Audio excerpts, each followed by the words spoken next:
What's up guys, it's Tom here and welcome to a brand new Liverpool transfer news video. And it looks like Liverpool will be looking to sign an attacker, a striker in the summer transfer window, and the Benfica striker Darwin Nunez could be top of Liverpool's Jurgen Klopp's transfer list, because Jurgen Klopp confirmed in today's press conference that Divock Origi is leaving at the end of the season. It was pretty much an open secret. His contract is running out in the summer and he's going to AC Milan on a free transfer. He will have a medical after the Champions League final, and Divock Origi is a Liverpool legend according to Jurgen Klopp, and I really hope that he will get the send-off that he deserves at Anfield. And he's already bowing out with at least 2 trophies this season, and he could win the Premier League and the Champions League to end a pretty amazing Liverpool career. And Darwin Nunez is definitely leaving Benfica at the end of the season, 100%. He's only 22 years old. The Uruguayan striker scored a hat-trick at Anfield, but 2 of those goals were disallowed by VAR in the Champions League, and he scored against teams like Barcelona and other really big powerhouse teams, and he scored a whopping 34 goals in 41 games. So let me know in the comments below, do you want Darwin Nunez to come in? Maybe we are selling Minamino. Liverpool slapped a £17 million price tag on him, and we basically said to Minamino that he can leave if a suitable offer comes in for him. So that would make 2 strikers or 2 attackers leaving Liverpool and 1 coming in. And also Fabrizio Romano said that Darwin Nunez wants to move to the Premier League, but he wants Champions League football, and that pretty much leaves just Liverpool and potentially Tottenham as a possible destination, because Man United, Arsenal, West Ham, who were all linked with Darwin Nunez, they won't play Champions League football next season. And the Portuguese outlet Record recently claimed that Darwin Nunez basically is 100% leaving Benfica, and he also wants Champions League football. He won't move to any other team not playing in the Champions League, because he has such a brilliant record. He already has 6 goals in the Champions League in a pretty short campaign. And according to Fabrizio Romano, any talk of Man United being close to signing Darwin Nunez is not true at all. This is what he said. Darwin Nunez will definitely leave Benfica 100% this summer, and Benfica will seek around 60-70 million euros, which is around 50 to 60, maybe even 65 million pounds this summer. We are no closer to finding out where he will go. Fabrizio Romano concluded that the next few weeks could bring clarity to the situation. And according to previous precedent, Luis Diaz came from the same league, came from Porto, and he really slotted in at Liverpool like he has been at Liverpool for the last 5 years. He has been absolutely outstanding, and there is no reason to say Darwin Nunez wouldn't have the same impact. The big question is, would he get regular game time ahead of Sadio Mane? At the moment, Mane is playing as the number 9, but he's not a traditional striker. I think still Liverpool are looking to have a long-term replacement for Bobby Firmino. And Darwin Nunez showed the intensity and the work rate needed to play for Liverpool up front, because the way that he played for Benfica against Liverpool and against other clubs indicated that he has the work rate to play for a team like Liverpool, who are high pressing and who have a very intense playing style. And Darwin Nunez had an absolutely incredible season at Benfica. In 28 league games, he scored 26 goals and 4 assists. In the League Cup, he has 2 goals in 1 game. In the Portuguese Cup, he has 2 games, 0 goals. But in the Champions League, as I said previously, 6 goals in just 10 games. That's an absolutely incredible record in the Champions League. And also for the Uruguay national team, he has 6 goals in 23 games as well. And Darwin Nunez has the build and the qualities to play in the Premier League. He's a pretty big physical striker who has a pace, who has the work rate and intensity to play in the Premier League. And Jurgen Klopp was really impressed. When we played Benfica, he said he's a really good player. I knew before of course how good he is, but he played pretty much in front of me with his tough battles with Konate. He was physically strong, quick, he was calm around his finish. He's a really good player, and I always say in these situations, if he stays healthy, he has a big career ahead of him. And Nunez is a potential superstar in the making. The big question is, will he join a club without Champions League football? I don't think so. Why would he go to a club without Champions League football? Because he would get a good salary at a Champions League club, no question about that. The only big problem I see with this transfer is the transfer fee. Would Liverpool pay £60 million for a striker who wouldn't necessarily slot into the starting lineup straight away? Because we still have Firmino, Salah, Mane, Jota and Luis Diaz, so we still have 5 incredibly good forwards. Do we need another one, or are we planning to maybe part ways with Bobby Firmino? Because if Liverpool sell Firmino in the summer, something that I don't think is very likely, but I can see it happening, then Darwin Nunez would make a lot of sense, because he would pretty much earn less than what Bobby Firmino earns right now, and he's also 8 years younger, something that you can't really ignore.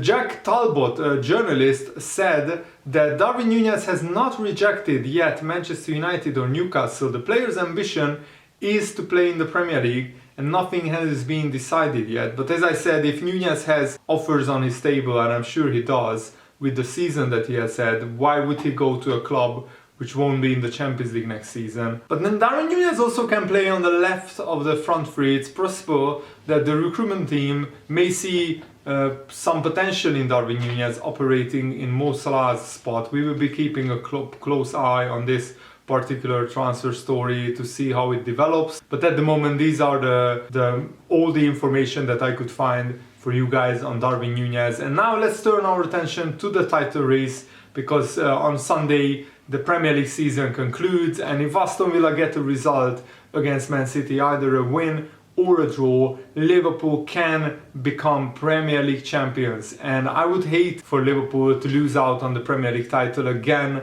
by 1 point, but I still have hope that Steven Gerrard, Danny Ings and Philippe Coutinho, 3 ex-Liverpool players, somehow can get together to mastermind an amazing result from Liverpool's point of view.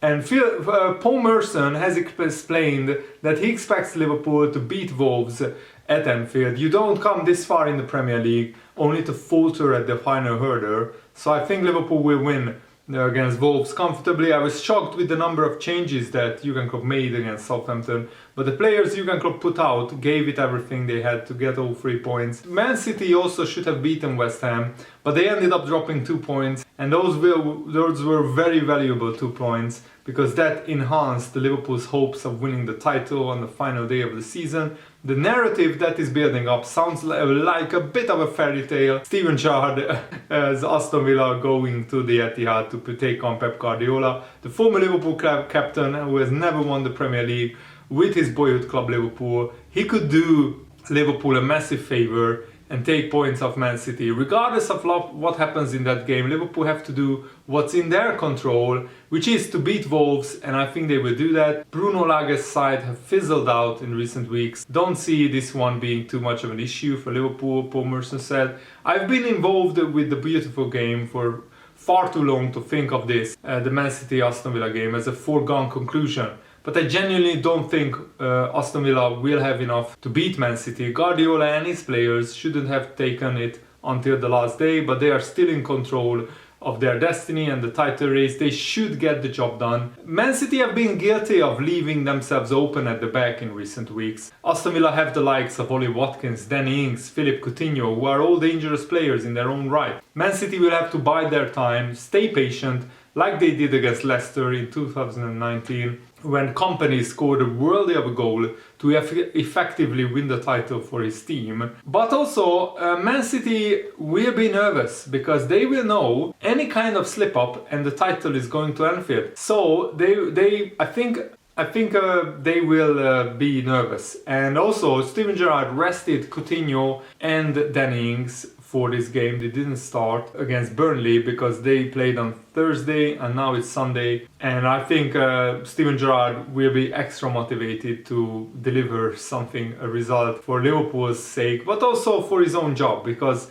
what an amazing story it would be for Aston Villa to stop Man City winning the title away from home in Man City Stadium. Steven Gerrard's name will be forever in Premier League history as a manager now, not just as a player. So there is certainly an added incentive, added motivation. Jurgen Klopp spoke about this in his press conference, that if he was the manager of a team who could help Dortmund or Mainz win a title, he would be doubly motivated, because they are human beings, the managers as well. But Steven Gerrard is not playing, of course, but he will try everything to get a result with Aston Villa for his own career and for, of course, his family and friends who are all Liverpool fans. And one of the reasons why I can see Liverpool signing Darwin Nunez is if we move Minamino on, Liverpool are asking for around £17 million, that's 20 million euros.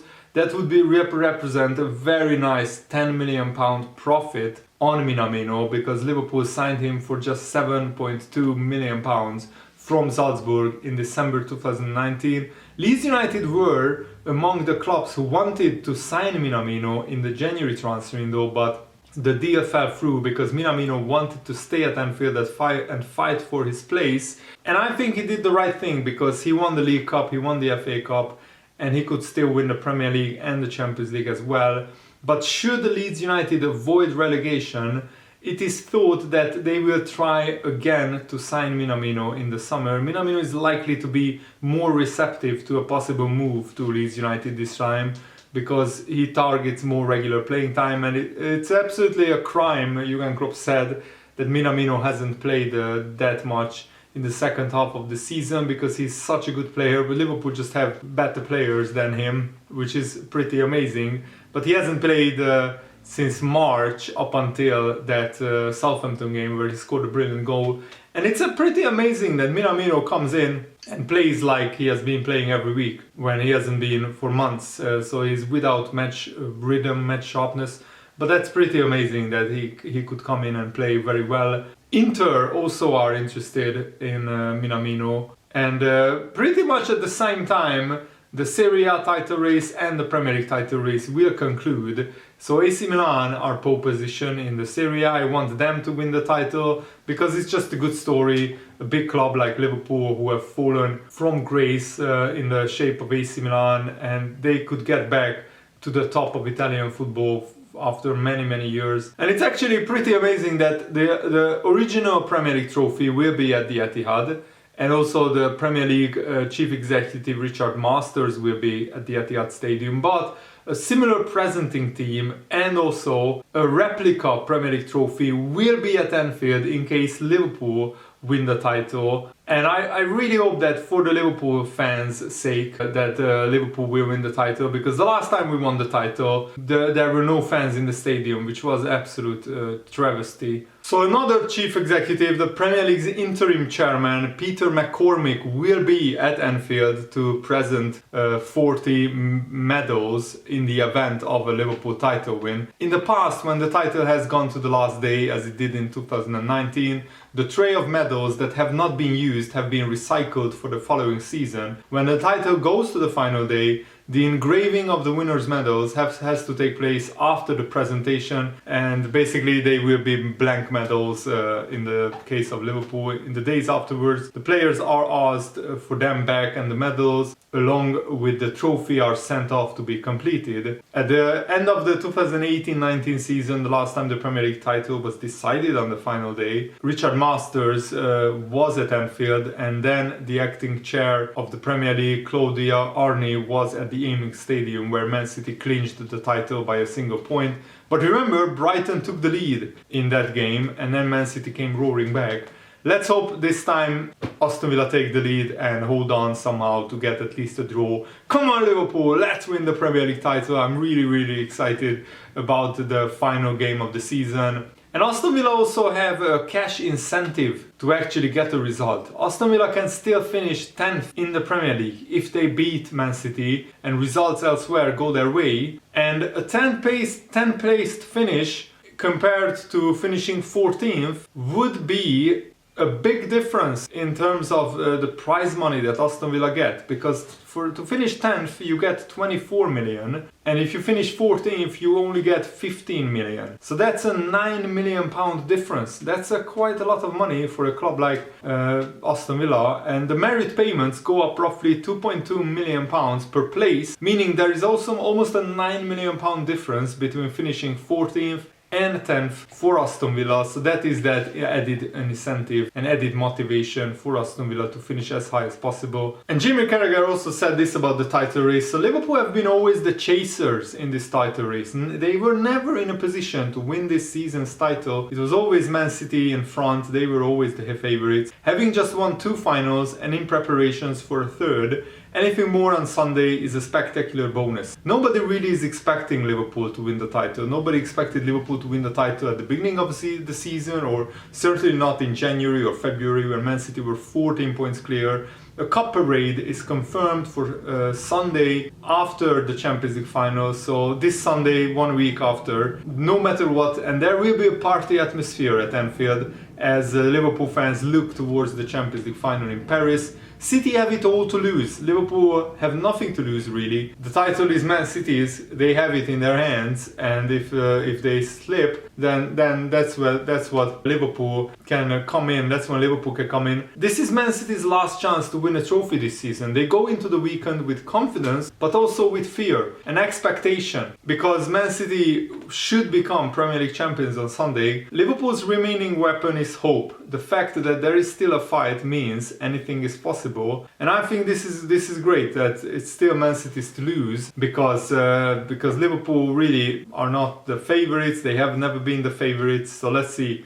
what will happen at the end of the season. I'm really looking forward to it. And this is what Jurgen Klopp said after he announced that Origi is leaving Liverpool. I expect Divock Origi to get a special farewell. He will forever be an Anfield legend, a Liverpool legend. It's been a pure joy to work with him. Wherever he goes, he will be successful. Everyone loves him, so we wish him all the best. And good luck, Divock, in your future endeavours. I really hope he signs for AC Milan. He was banging a lot of goals there. And he's still only like 26, 27 years old. So he still has a good 5, 6, 7 years ahead of him. And let's hope he wins trophies at AC Milan as well. Thanks for watching, guys. Hope you enjoyed this. Have a nice day. See you later. Goodbye.